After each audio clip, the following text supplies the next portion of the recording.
Sims Walker, knocked down. Oh my God! Davis is going running all the way back. Auburn's going to win the football game. In trouble. He's going to be sacked. No, gets away.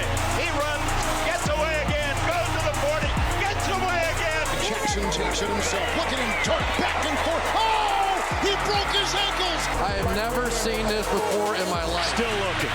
Firing. Near corner. It's caught! Denver! Unbelievable! And welcome to the fourth down fiasco.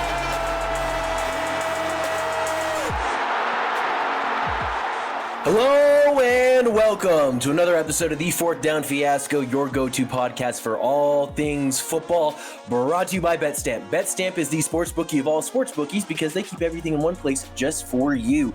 You can check them out at signupexpert.com/fiasco. Place a $10 bet because if you go through Bet365, which is a part of that link I just said, you can actually bet on the European League of Football, which is what we're talking about today. So with me as always, well, I shouldn't say as always, it's been a long time since the three of us have all been together, but I have my co-hosts and contributors with me, Danny Weber and Tanner Vinsky. How are y'all fellas? Tired? We're alive. I think we're both exhausted. All three of us hate life right now. So.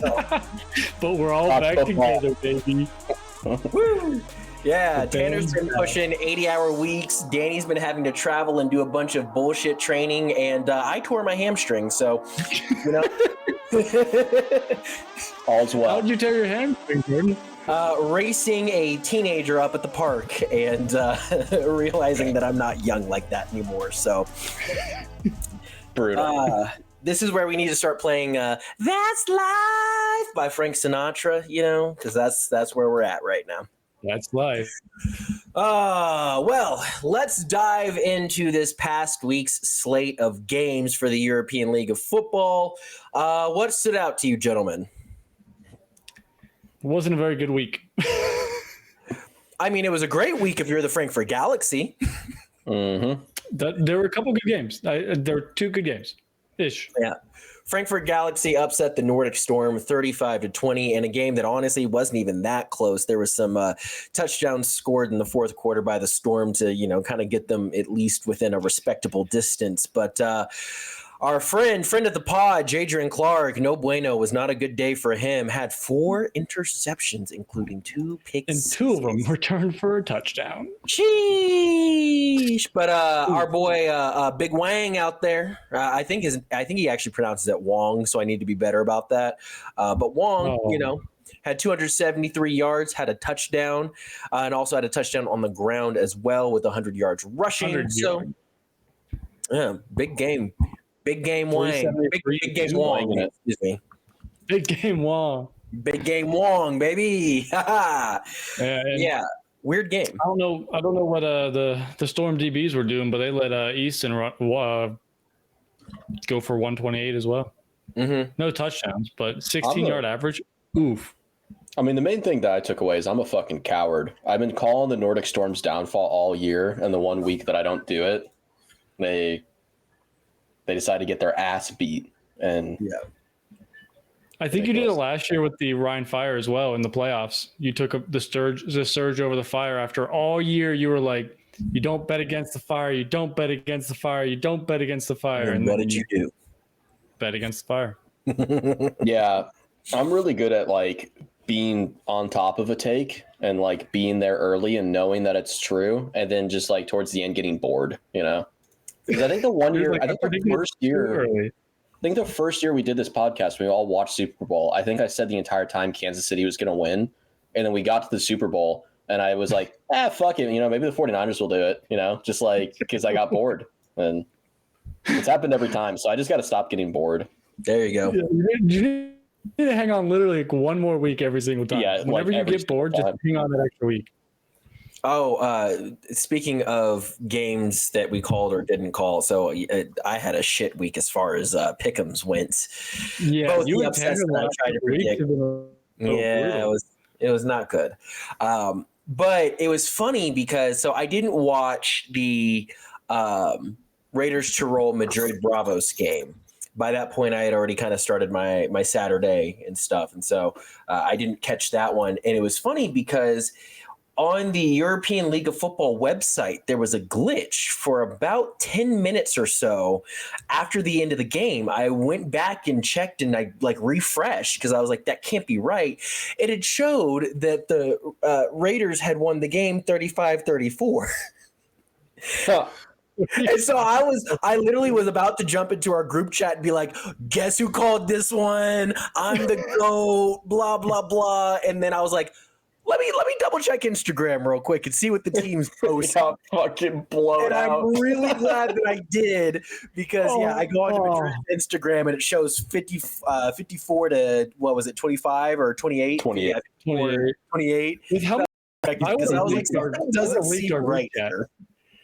So I would have leaked the group chat. I'd have been like, Jordan's an idiot. This is what he's saying. Yeah, so I'm glad that I got that figured out. And then I went back to the website. It still showed it. And so finally I checked back like an hour later and they had gotten it fixed. But yeah, I was really in the camp that I got the upset right on that one. Honestly, though, like looking at the box score of this game, there was like 3 separate games in this one game. Mm-hmm. Like Madrid dominated quarters 1 and 3, and the Raiders just took over quarter 2 except for a field goal. Because then quarter 4 didn't do anything besides touchdowns and a random safety. But like that's just so weird. It's like all Madrid, all Tirol, all Madrid. Yeah. Well, I have to give Raiders Tirol their flowers as far as like they made this. Man, Madrid's offense is just so unstoppable because, I mean, they put up points. They put up 28 points. They made it somewhat competitive. They made it very competitive at halftime. But, yeah, dude, this was offense, man. What's wild is at least myself, I forgot about Selig because he was hurt for half the season. And Madrid's offense was better in the first couple weeks before he got hurt, but they were still so good just because Cruikshank was putting up 200 yards. Yeah. And now Selig is back, and they're even better. Now it's horrifying. Yeah. It's like, and then what did Molina even do today? Because he went for almost 200 yards last week, and then he went for 40 this week. He almost had the same amount of attempts as Selig. His production just wasn't there. Well, Molina's kind of had that his whole career. I don't know if he's played before Madrid became a team. I just assume the career it's of us following.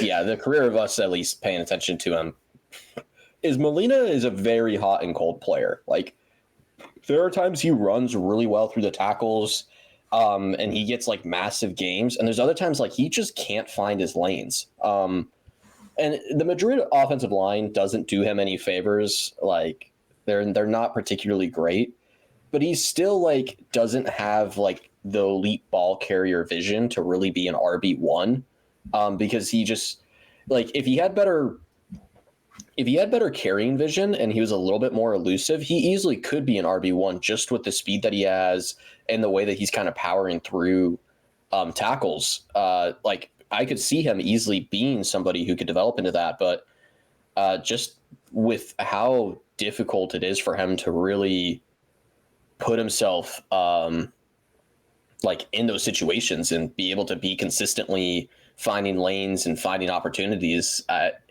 think he's a great RB2, but I don't ever really see him developing further than being kind of a reliable RB2 that you can bring in to give your starter some rest, Yeah, I think he's in a weird spot because, like, I mean, he did perform well when Selig was out. But now that you have Selig, he's the RB1. Every team knows he's the RB1. So as soon as you throw in Molina, it's most likely going to be a run. Yep. It's like, so the defenses just shut him down. Because they got creative with him last week. Because what did they, or 2 weeks ago? Because what did he finish with against Helvetic? I mean, obviously it is Helvetic, so take that as you will. But, no, it wasn't. Not against Helvetic. He only had 58 against Helvetic. Was it the week before? I mean, that's the thing though, is like he has certain games where he is able to find his lanes and he runs really well. But even when he was the starter, he wasn't doing that every week in place of Selig. Like it was kind of inconsistent. The game before Selig came back, he went 17 of 115 for 3 touchdowns. There we go. And then what was it? Yeah. It's one of those things of like he's kind of just like icing on the cake for this Madrid Bravos offense. Between Selig and Cruikshank, you've got so much just explosive offensive firepower between those two alone. And that's not including, we've seen Calderon go off before, as well as Cernuda has gone off for a multi-touchdown game as well this season. So, like, there's a lot of weapons on this Madrid team. Dragon hasn't done anything this year, but he doesn't need to. Like, he's just almost a distraction at this point. Mm-hmm. But if he wants to turn it on, he can turn it on. Yeah. And I think Molina's kind of the same way too of, there sometimes the scheme with him works. Sometimes the scheme with him doesn't. On the games that it does work with him in there, cool. Instead of dropping 38 points, now we're dropping 54, whatever it is. Right. So, but I do just want to say, man, I know we're going to get into the playoff picture later this episode, but man, especially come playoff time, I just don't see anybody being able to stop this Madrid offense. And it truly is like if you can't score enough points, you're just not going to beat them. Doesn't matter who you are. And so I'm just kind of like thinking about the offenses, and I'm just like, I don't really think that there's I would say Vienna probably has a fast enough offense to keep up. I'm looking through other teams. I just don't think that there are really enough offenses that can keep up with the likes of Stuttgart probably could if they're fully healthy and open their playbook. We just haven't seen. Yeah, I was about to say, stop playing with their food every week. For sure. Yeah. Well, Madrid's an interesting situation because Madrid, I feel pretty confident that they could get a game. They're probably winning a game in the playoffs. Like, I mean, it's really going to be matchup dependent. But I think, again, they're not going to play one or two seed, obviously. So whoever's going to be 3 or 4, whoever wins those divisions. But like they could easily beat a Munich, or who would be outside of that, probably Nordic. Like I could see them beating Nordic, right? Like I could see that happening.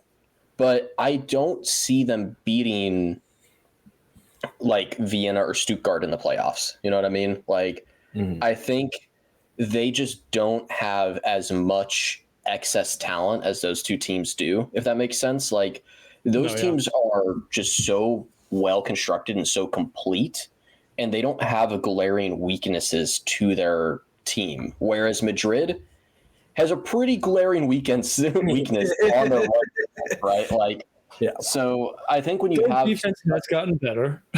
It has gotten better, but it's still not up to snuff to the top competitors in the league, right? So not at all. No. But anything else from this last week's slate of games before we start talking about awards? Because I think we'll probably spend the bulk of our time on playoff picture since it's spicy right now. No, yeah. I just want to say I'm looking at like the stats real quick, just kind of overall team stats. Madrid is almost averaging 500 yards of offense. Jeez. 493 yards a game. The second is Stuttgart at 404. That's crazy, dude. And it's crazy because Madrid's also played really good teams this season. Like I'm pulling up their schedule right now. They've played Tirol twice. They've played Munich twice. I know Frankfurt's 5-5, but they've played Frankfurt twice. Like, we've talked shit about this Madrid defense, and I mean, I've said they've been quietly coming back. They ranked 9th in yards allowed. They are in the top 10. They are above Tirol. Yeah, but with the league of 16 teams. But they're above Tirol and just below Munich. What's their rushing defense? Because that's what I really struggle with Madrid. I think their DBs are able to. Yeah, they're competent. They're competent, right? But their running defense, like their rushing defense, is really.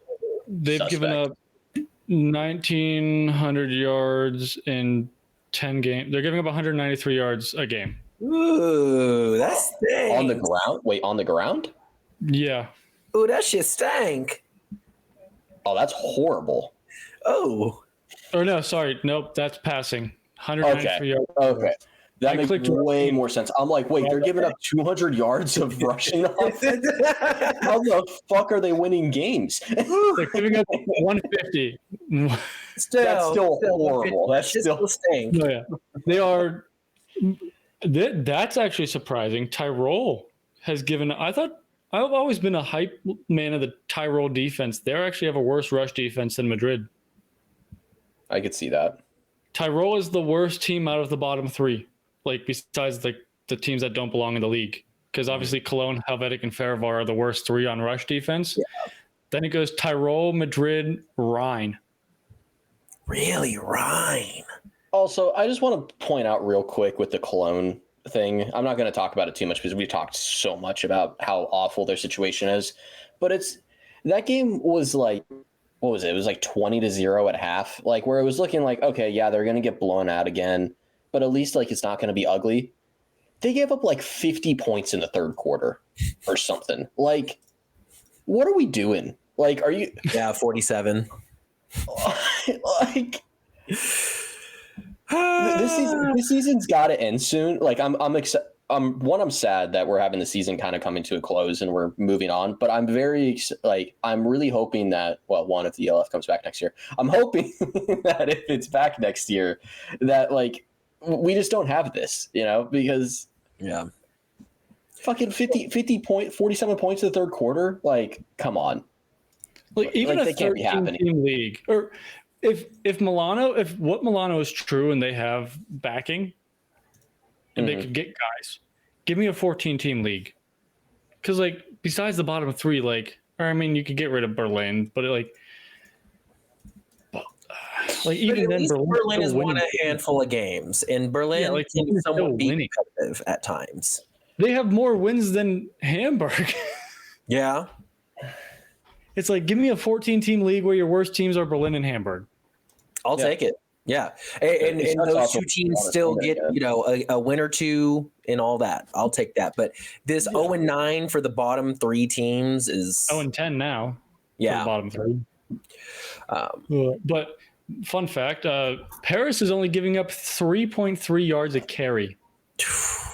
They've given up 865 yards. And Paris has played. They've had one of the worst schedules in the league. Yeah, dude, so that's impressive. It's so sad because I don't think Paris is making it.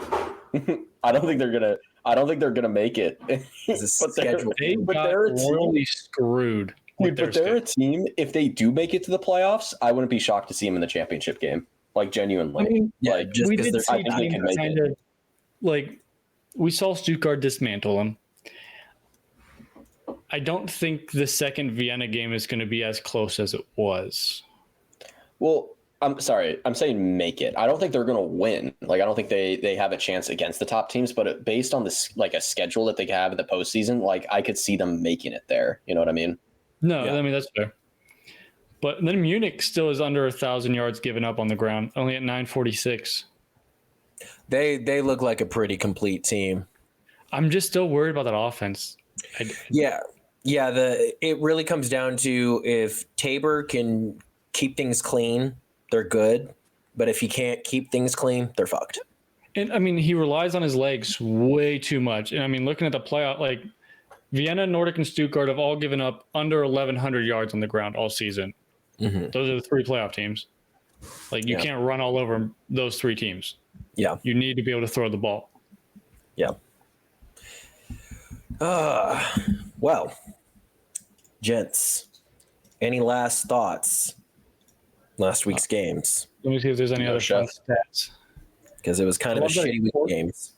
No, yeah, I love that a quarterback is leading the league in rushing. Oh yeah, DJ Irons. Yeah, that's fun. Shout out DJ Irons, friend of the pod. He's going to be very happy with this next segment. DJ slid into our Instagram DMs and had some choice words for some things and some people. We're not going to throw him too deep under the bus, but it is funny that he reached out because we were like, we got you. Don't worry. Simmer down there, buddy. Simmer down. But Fiasco Awards, how do we want to do this? Do we want to do Mr. Fiasco last? Because that's going to be like they would never. I think there's only one way to kind of do this next part. Okay. Tell us, Daniel. So, Mr. One-Way J himself decided to take a one-way trip from Mr. Big Dog last week for the third time this season to the bottom of being Mr. Fiasco. Yeah. 4 interceptions. One-Way J was definitely going 2 ways on the field all game that day. That was 4 picks, 2 returned for a touchdown. Oof. 6 points at halftime? Yeah. And It's a tough look. The Nordic Storm looked lost. Yeah. Well, we've finished talked with 381 and 2, but when the 2 touchdowns come in, when you're down 35-6, it doesn't mean anything. Exactly. And we've said it before, especially Tanner. I know that you've been a very big proponent of this Nordic Storm's downfall, but I do think that it is a testament to just the competition level that they've played against throughout the season. I still really don't know how to feel about this team going into the playoffs. Yes, they're 9-1, but aside from their one very close game against a struggling Rhein Fire team, they haven't played anybody. No, and their defense is looking rough. And they just got smacked by the Frankfurt Galaxy, who we said had a losing record going into the game. And the thing is we were high on Frankfurt weeks ago, but we've been out on Frankfurt for weeks. Like, we haven't even thought of them as like a serious. Yeah, I mean, we haven't. I don't think anybody in the ELF space has thought of like Frankfurt as like a serious roster. And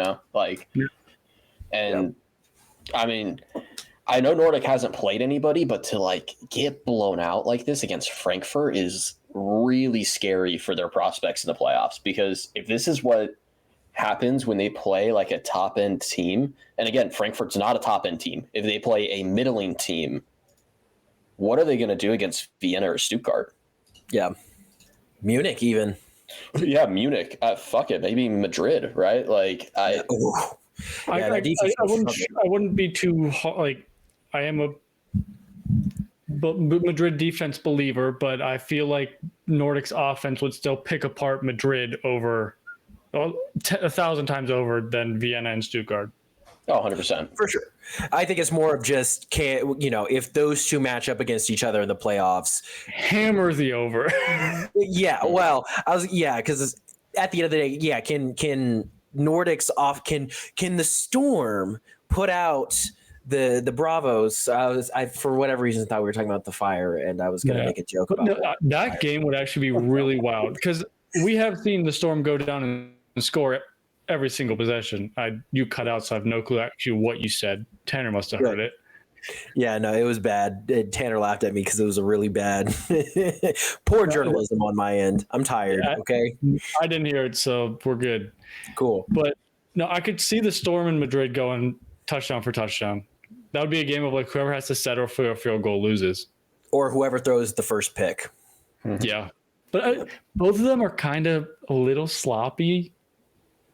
So like, even in that game, I think both of them would throw a pick. Because they both have receivers that they just fully trust, and they'll just throw it up to them. Fair. And hey, we see that Jadrian Clark can now throw some, Yeah. We thought he was untouchable for a little while. He's human. He started the season like 22-1. Yeah. And what is he now? Let's see. Yeah.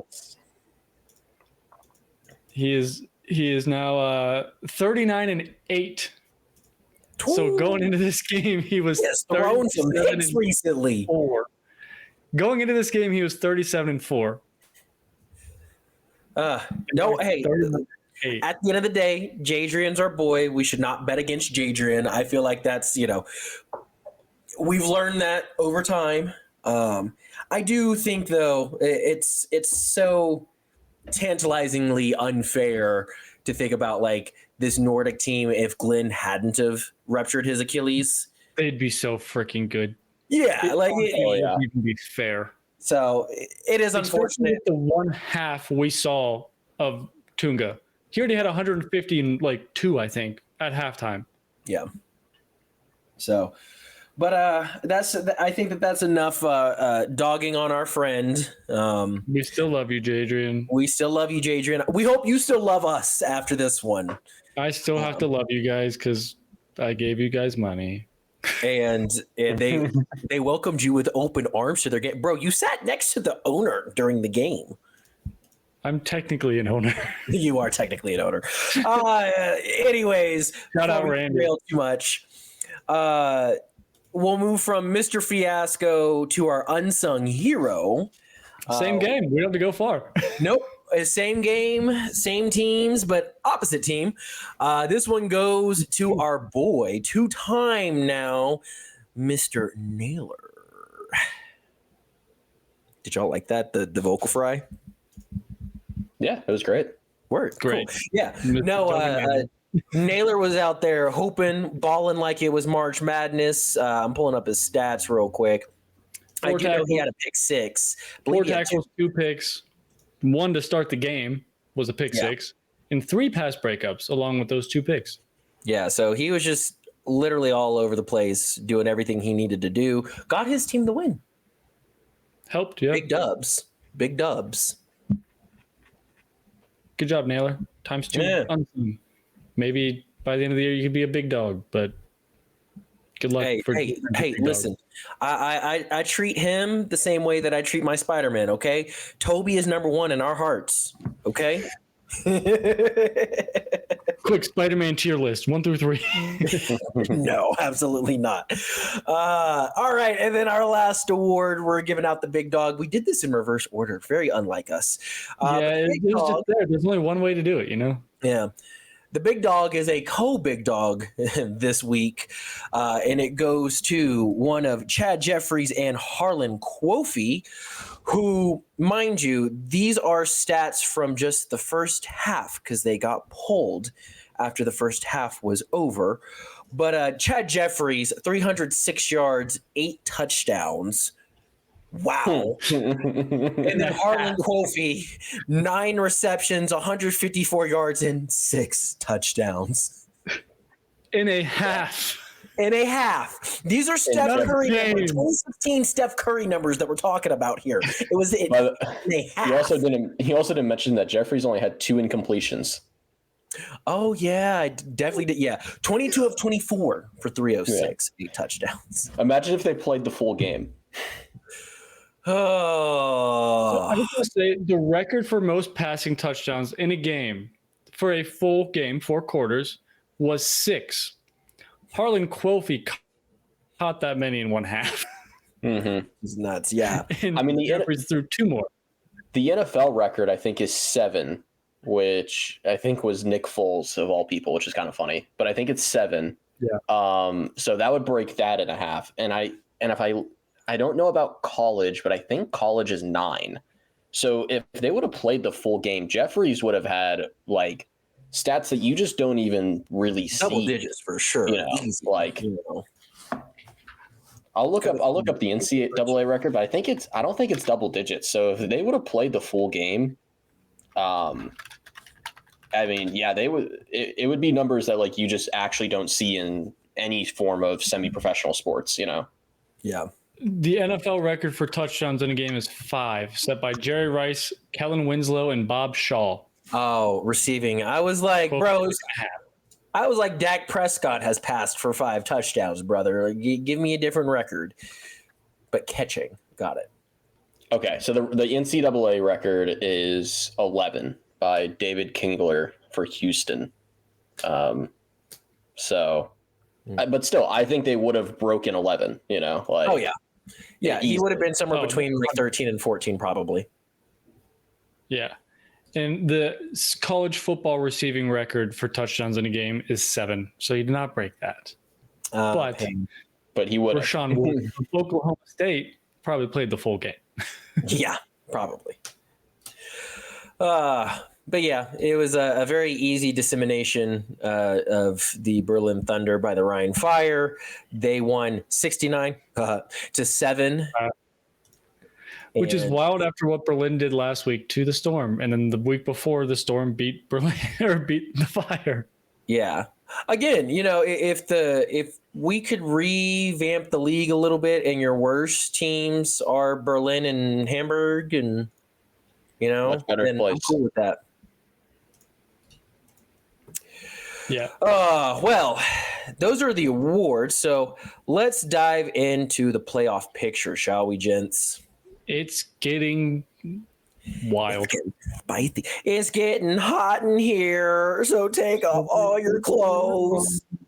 I am getting so hot. I'm gonna take my clothes off. Thank you, Danny. I appreciate it. You're welcome. Look at you. That might be the blackest I've ever heard you. Let's go. Danny, do you have the current playoff picture for us? I do. The current playoff picture.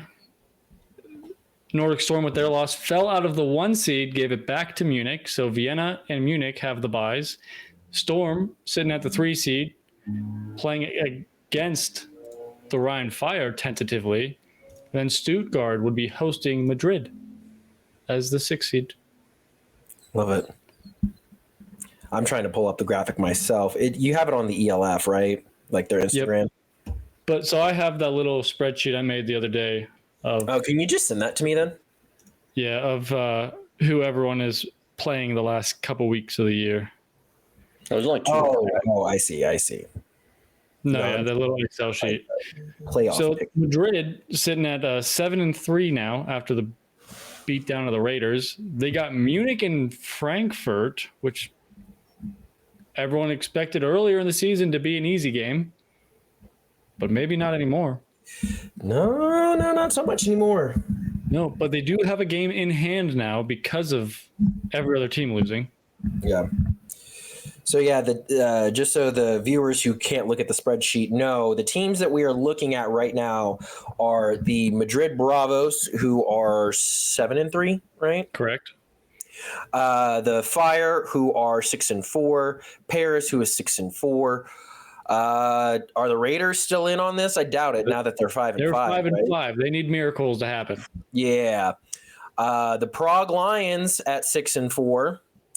And then the Wroclaw Panthers, no, they're out at 5-5. They need some miracles as well. So the Raiders and Panthers need miracles to happen. Yeah. So Bravos, Fire, Paris, and Lions are the 4 most likely playoff people. So we ended up with 4 teams fighting for 2 spots. Yeah. A lot better than the 6 that we thought. And the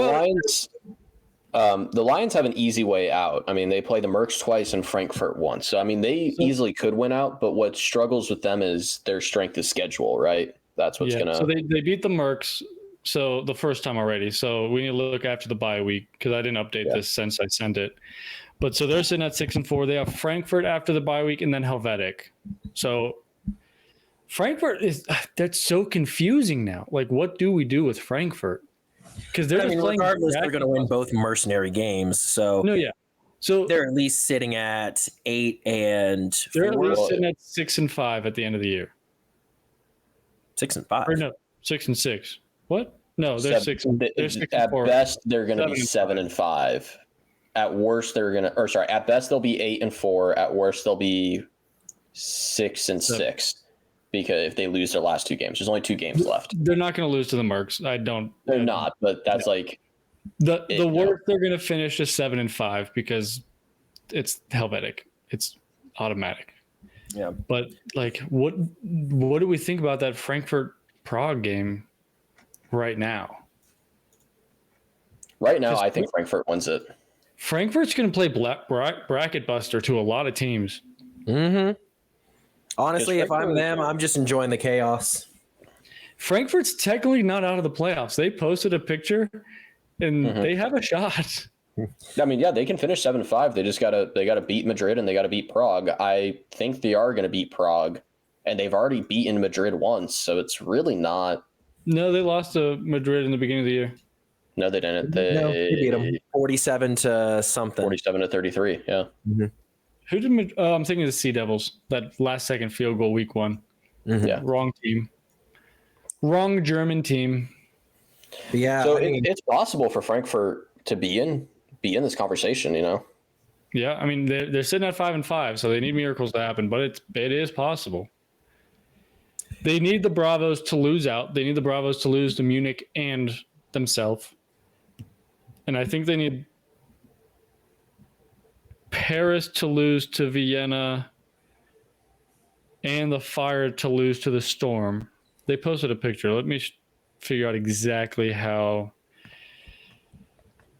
Well, regardless of how this shakes out, I imagine that Madrid's going to make it since they're already They're a game ahead of everybody. Yeah, I don't see them dropping 2 games, especially, depending on. Yeah, I don't know, man. I just don't see them losing 2 weeks in a row. That is rough, yes. But hold on, I found the requirements. So the Galaxy currently, 2 weeks ago, they had a 0.3% chance to make the playoffs.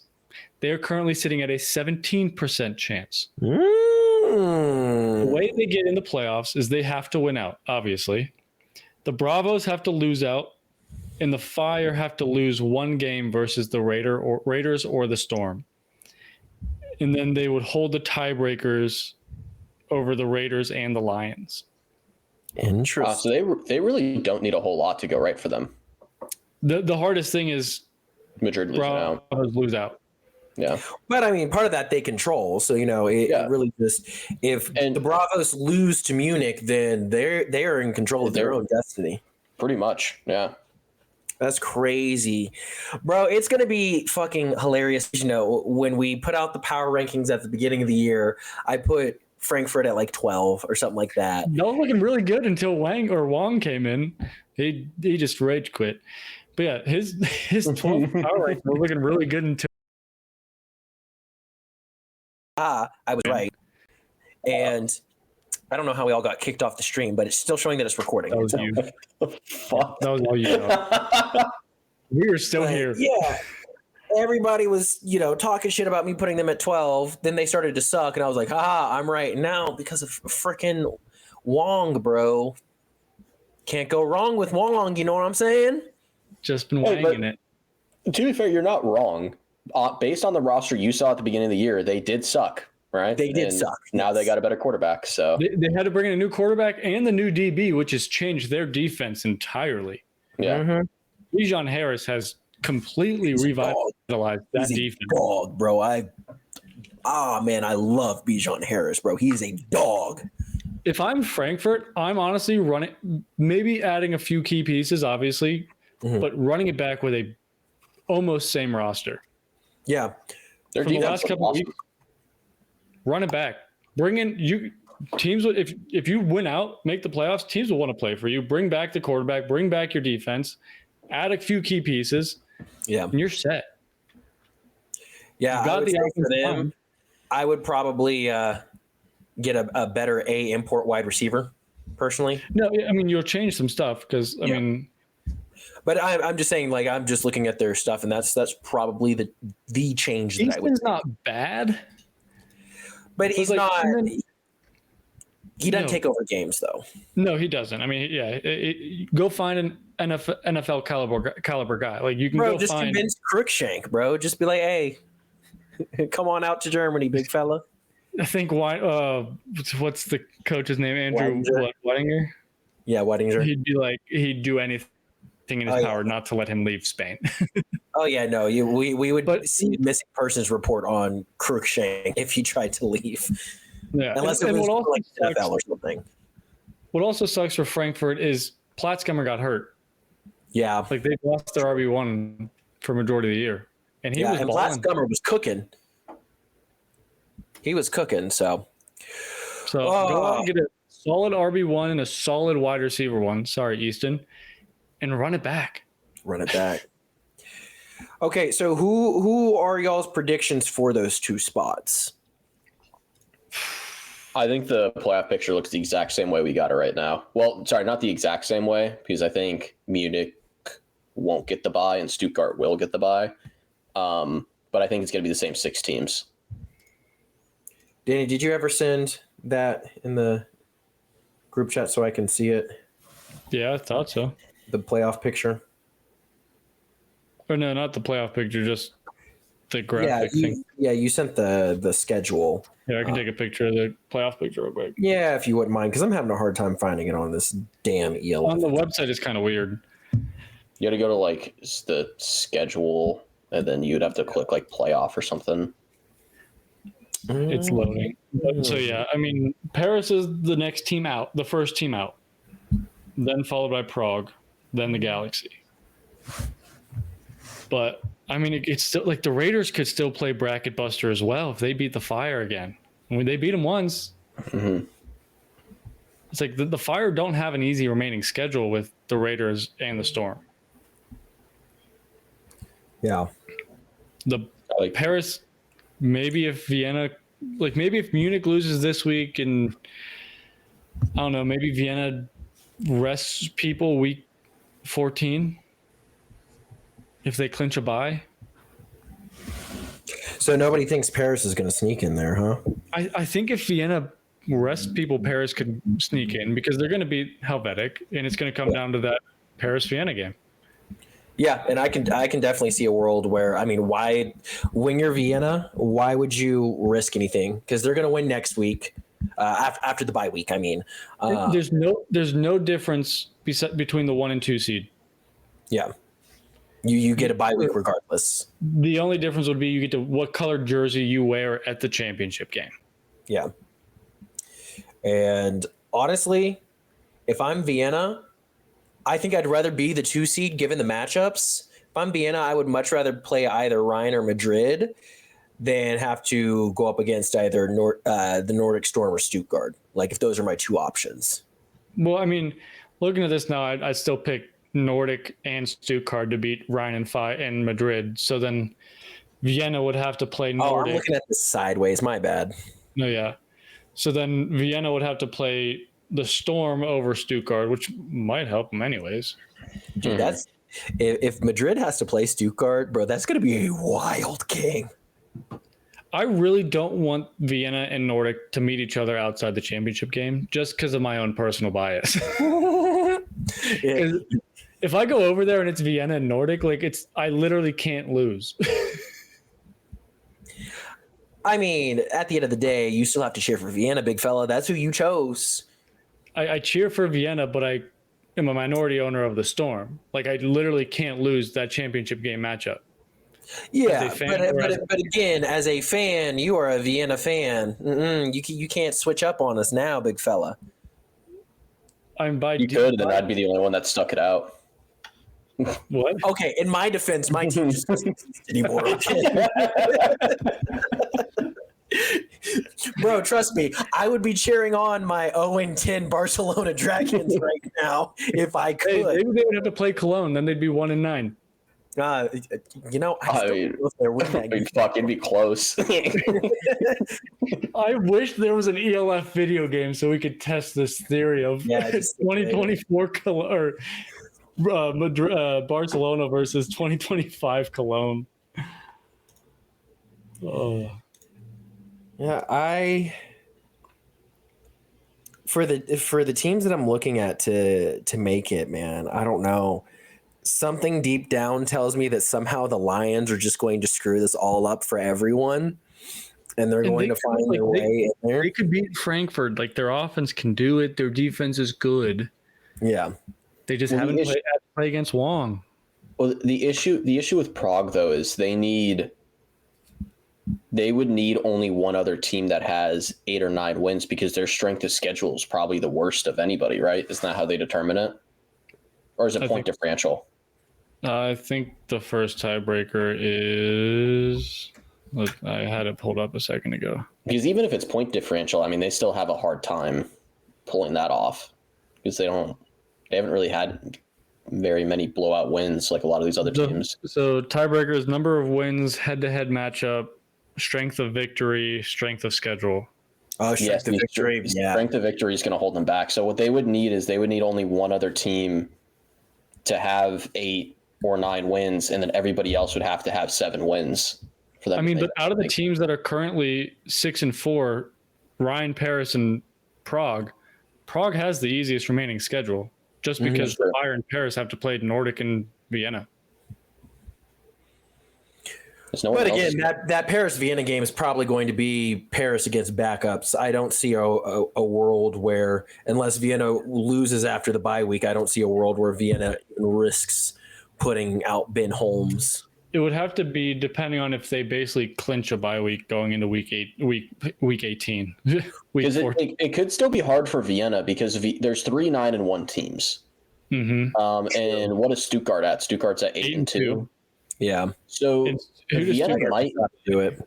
Vienna might not be able to rest in the final week. They might not. right. So Vienna, Stuttgart is playing Cologne, so they're going to go into week 14 at 9-2. I'm so used to Vienna being undefeated that I kind of forgot that they weren't this season. So they're not going to be able to rest. Nordic plays Hamburg, so Nordic's going to go into week 14 10-1. Stuttgart's going to go in at 9-2.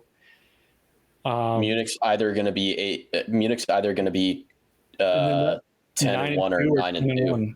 Yeah.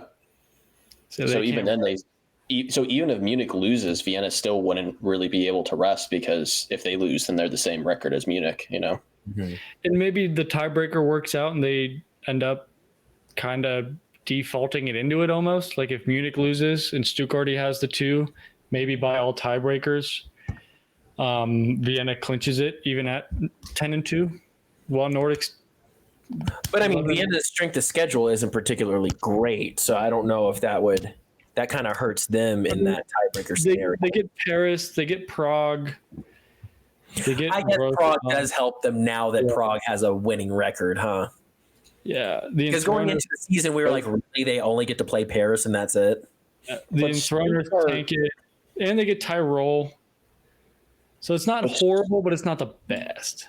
Hasn't Stuttgart kind of gone through a gauntlet, though, with their roster or their season?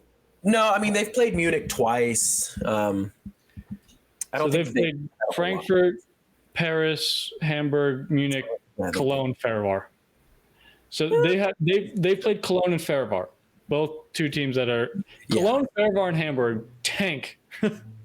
Yeah, I guess that's fair. The Stuttgart thing. That out of those 3 teams, that's 2 combined wins. Jesus Christ.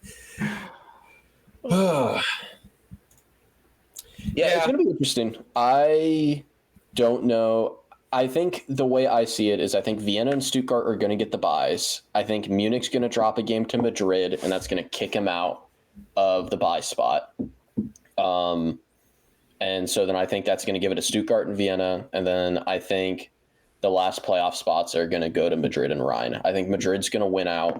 They're going to have 9 wins. They're going to get that first wild card spot by themselves because no one else will be with them. And then I think Rhein is going to get in there just barely with 8 wins. I think Paris, unfortunately, is going to have 5 losses. Nordic wouldn't have the 2 seed if they lost to the Fire week 14. So the Fire would have to make it at 7-5, not 8-4. Well, but I think Rhein's going to beat Nordic in the final week. So do you think? Didn't you just say Nordic would have the 2 seed? No, I said Stuttgart would.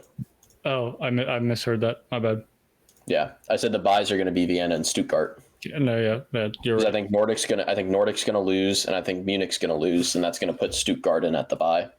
So you think the only thing that's changing is Stuttgart and Munich out of this current playoff pick?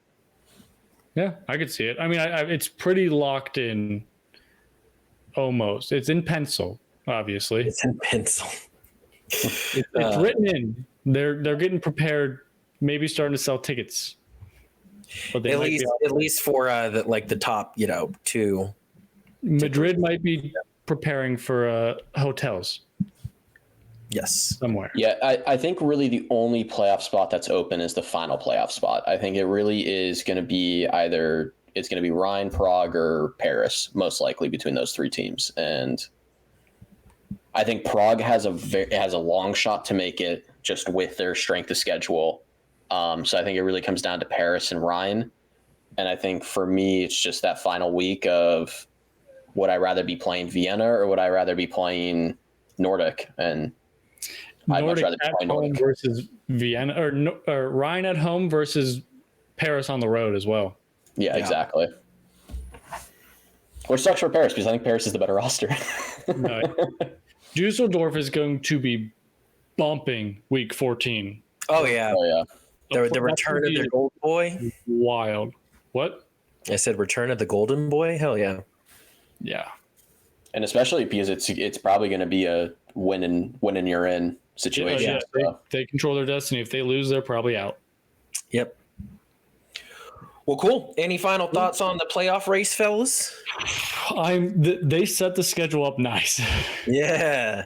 Well, unless your parents didn't just screw with people, I love you. Yeah, I really hope that Frankfurt just unleashes chaos these next couple of weeks. They have a